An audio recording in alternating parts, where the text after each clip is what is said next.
Art is the reshaping of reality by man to present it in an understandable way.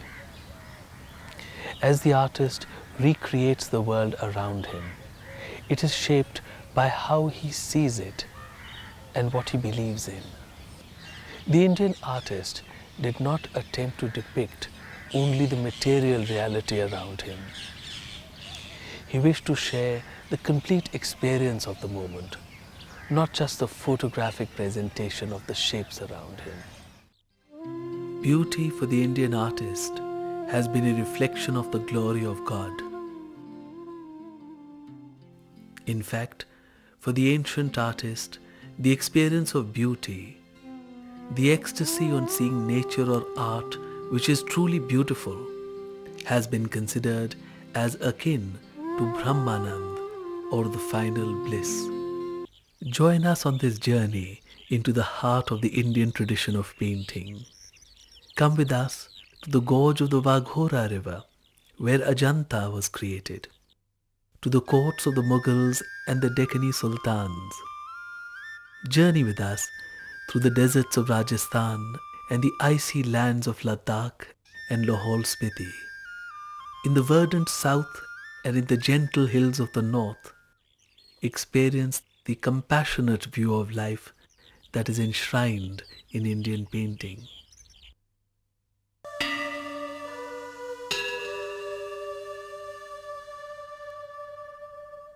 Since ancient times, the plains of northern India have been rich in the development of culture. Over 2,500 years ago, Lord Buddha preached his message of compassion, and here was born the gentle art of Buddhism, which spread to all the countries of Asia.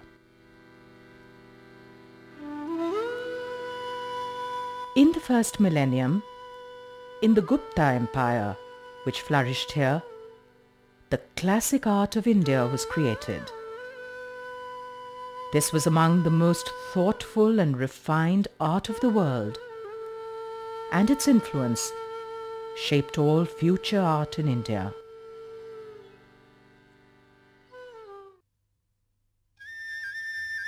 The northern plains of India are the first fertile expanse after the great Himalayas are crossed to enter India.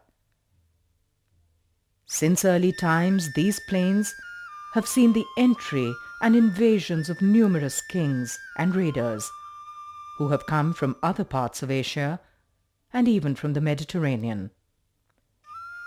This has resulted in a continuous exposure to the cultural influences of other parts of the world.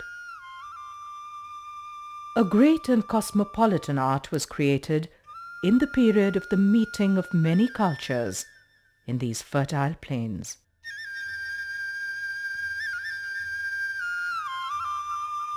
In the medieval period, foreign invasions and numerous raids resulted in the destruction of most of the grand ancient monuments which stood in these plains.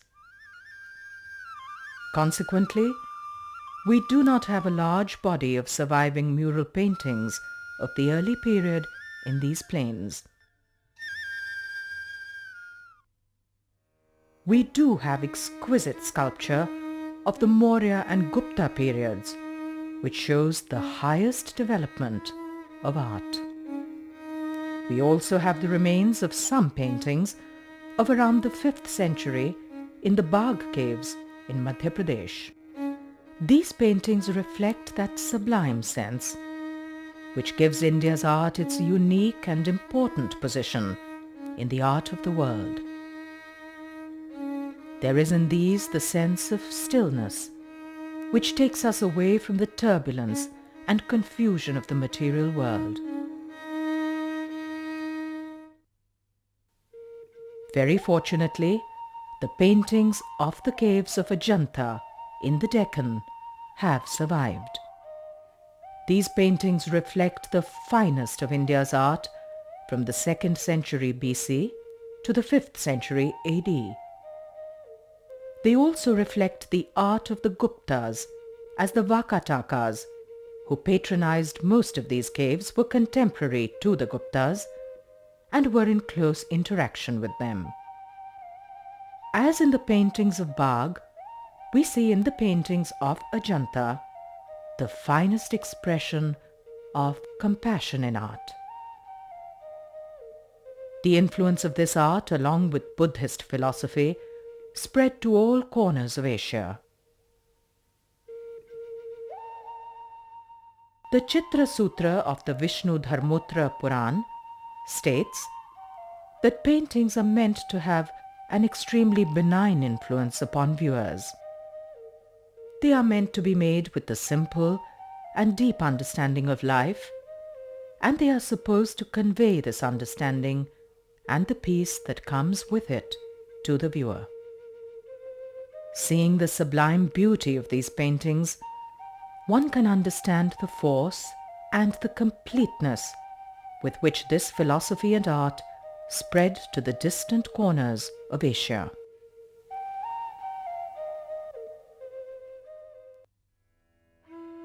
With the decline of the great Gupta Empire, their tradition of art was carried forward under the Palas, who ruled in eastern India from the 8th to the 12th centuries AD.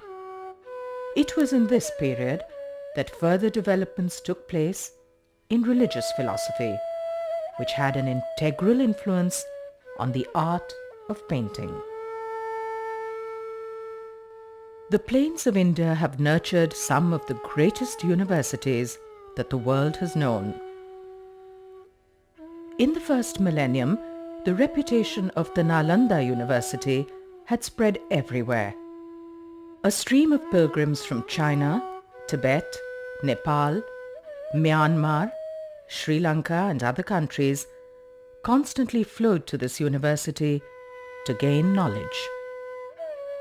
Unfortunately, the university, with its great libraries and mural paintings, was destroyed in the early medieval period. What remains of a mural painting here shows the graceful lines of the high quality of the art, which must have covered the many walls of this famed university in the 11th century. In the medieval period, Central India was exposed to numerous cultural influences. The main influence was that which is often termed as the Western Indian style of painting. This is believed to have come with the influx of Jain monks after Gujarat came under Muslim rule.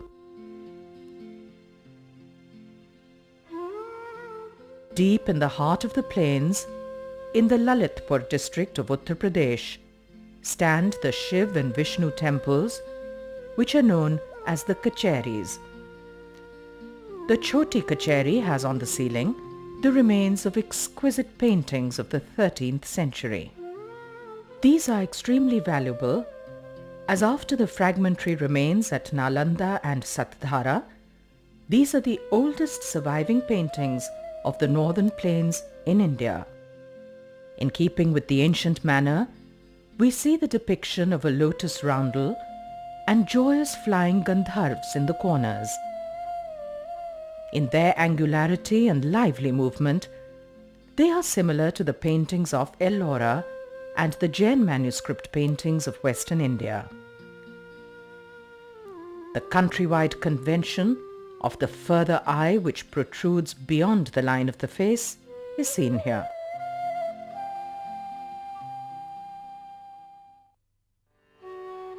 The plains of India continued to be a fertile ground for the budding of many noteworthy empires. However, none of these was able to match the extent or scope of the great empires of earlier times. Constant warfare and changing fortunes kept this region in a state of unrest.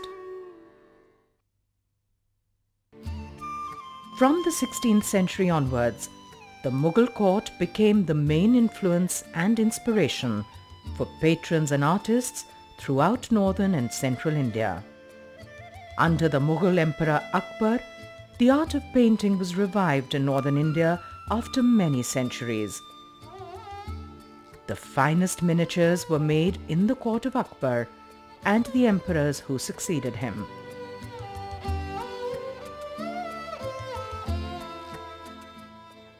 These were a constant source of inspiration for the kingdoms which were under the influence of the Mughal Empire and in constant interaction with them. It was mainly miniature paintings which flourished in the Mughal court. However, at Fatehpur Sikri, the capital city built by Akbar, we have the remnants of mural paintings. In mural paintings, this is the earliest surviving portrait in the whole of North India. The tomb of Queen Nur Jahan's father, Itmad-ud-Dawla in Agra, is a sight to behold. It is like a marvelous jewel box with exquisite inlay and painted motifs.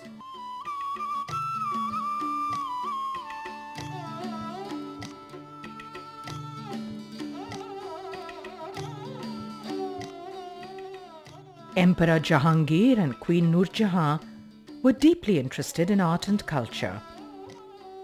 As in the case of Akbar, their personal influence also spread considerably to nearby kingdoms.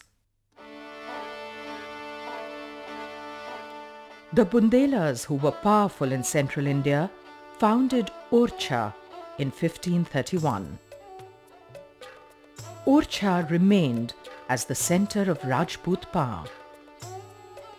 It was here in the 17th century that the Jahangir Mahal was made to commemorate the visit of Emperor Jahangir.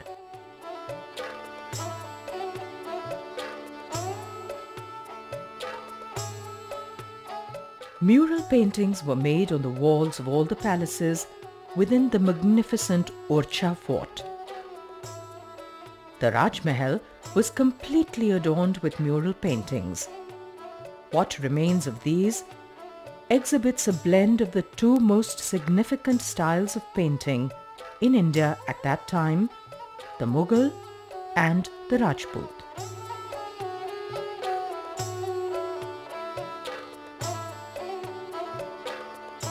The epic and the religious subjects come here from the ancient idiom.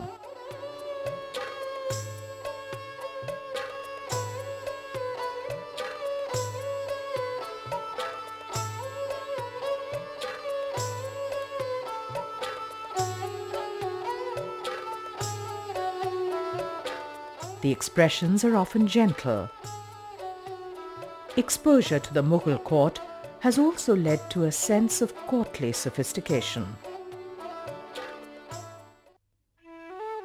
The verdant Pahari hills saw the finest continuation of the tradition of murals in India. The 18th and 19th century paintings on the walls of the Rang Mahal in Chamba are among the best surviving examples of Pahari murals.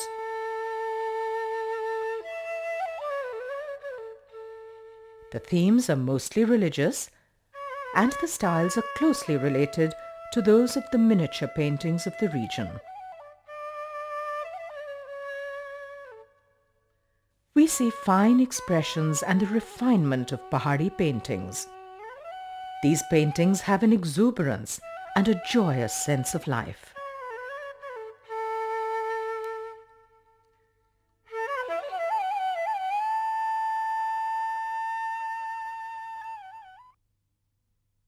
The paintings of the Shivved temple in Chamba reveal a world of beauty.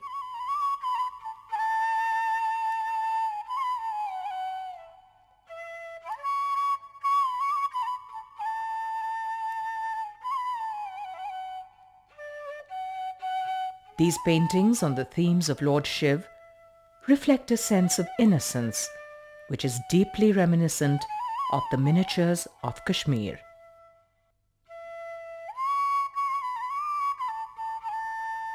There is an honesty of expression which is direct and communicative.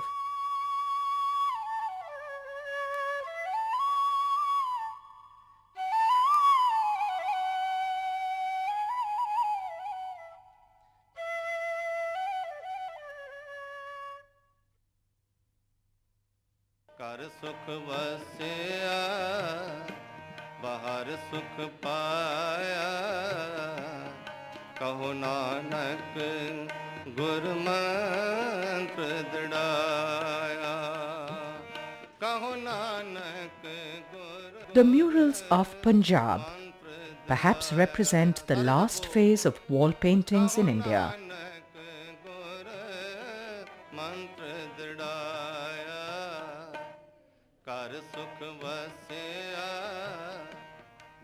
We see here shades of realism from the tradition of Mughal miniatures and yet faces that are distinctly of the Punjab. The themes and the manner are deeply rooted in the local culture. There is a quiet sense of dignity which emerges in the best of these paintings. Murals that remain in Punjab are also valuable as they show the continuation of the style of murals that existed in Rajasthan and in the Pahari regions.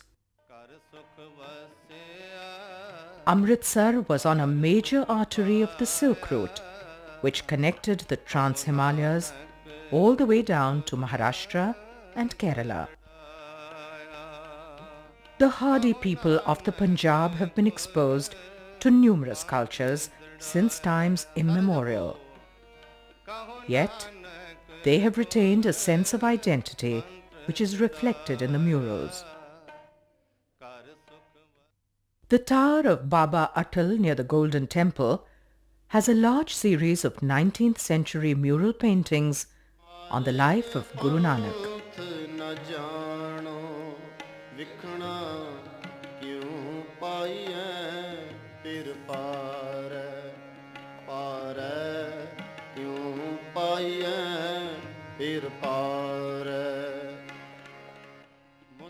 The Gurdwara in Govind is one of the oldest in Punjab. Only a band of paintings survives, depicting portraits of Sikh gurus. Other Gurdwaras in the vicinity also have remnants of what would have been a glorious and widespread tradition of mural painting.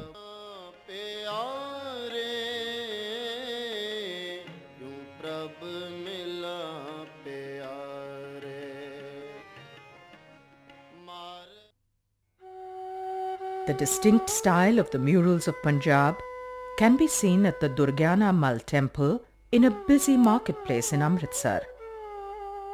These paintings are on religious themes. We see in them glimpses of the lifestyle of the late 18th and 19th centuries.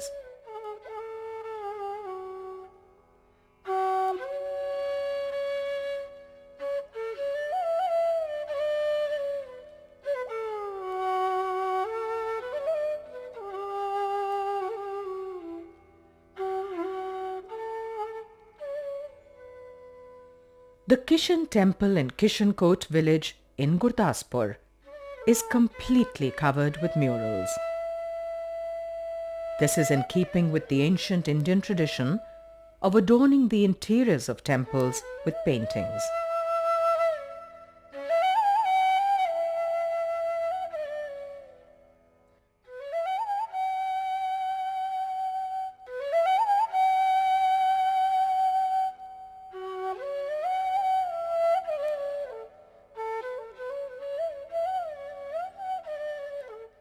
Here, we see themes of the life of Lord Krishna. There is a delicacy of execution and a sense of volume in some of these 19th century paintings, which is reminiscent of the techniques of Mughal miniatures.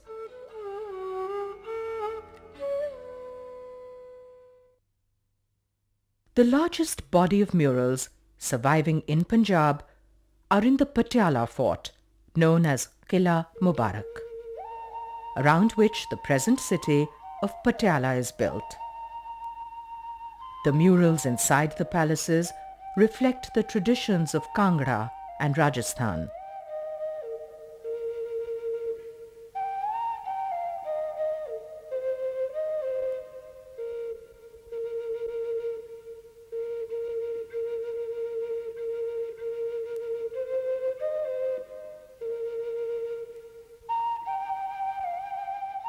The murals of Punjab present a colourful world. The lyricism and elegance of the Kangra paintings is seen in some of these.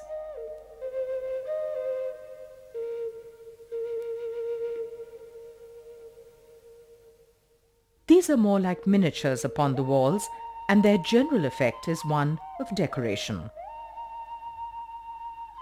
In the ancient idiom, murals were made with a deep understanding of the viewer's distance and interaction with the paintings upon the wall. Here, in later times, that sense appears to be lost.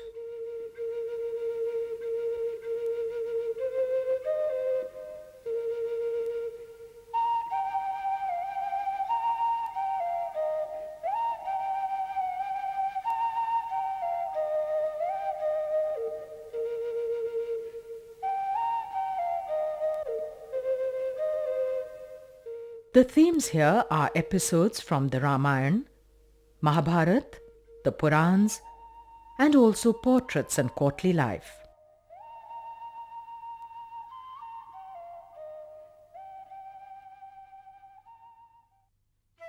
Odisha, in the eastern part of the plains, is a land of the rich continuation of ancient culture. The 18th century paintings on the walls of the Viranchi Narayan temple at Bugda are some of the finest surviving murals of that period in India.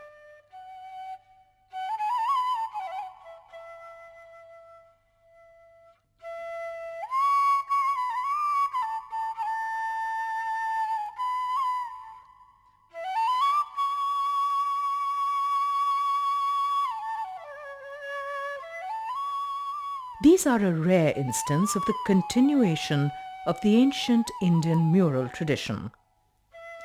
These are not like miniatures made upon the walls. The themes are from the Ramayana.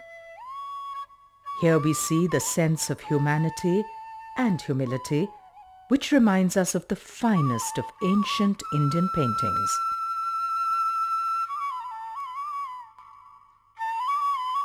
Here, we see Lord Ram applying a tilak on Sita's forehead.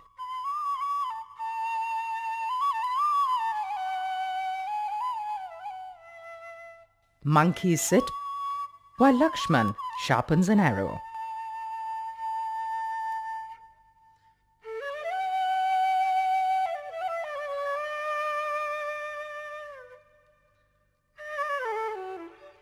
We see the drama of the fight between good and evil enacted on these painted walls of the Viranchi Narayan temple.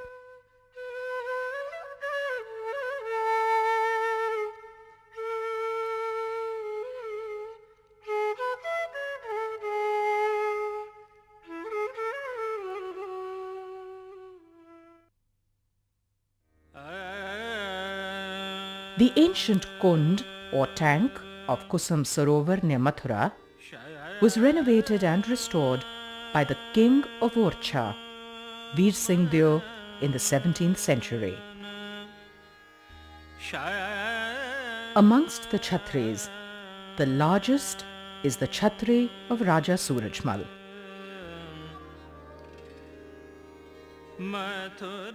The ceiling is profusely painted with scenes of the Krishna Leela, the life of Raja Surajmal, scenes of the Darbar, and others.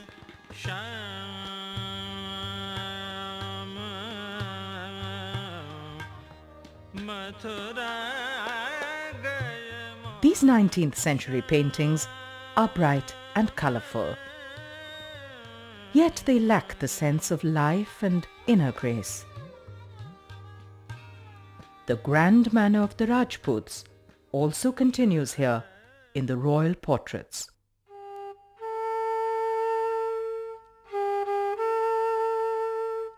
The fertile plains of India have been a great heartland of culture. Some of the finest art of the world was created here in ancient times. The paintings of Bog and close by Ajanta are the best surviving representation of the glorious art which was born in this heart of the Indian subcontinent. The influence of this classic art spread to many corners of Asia, where it continues till today.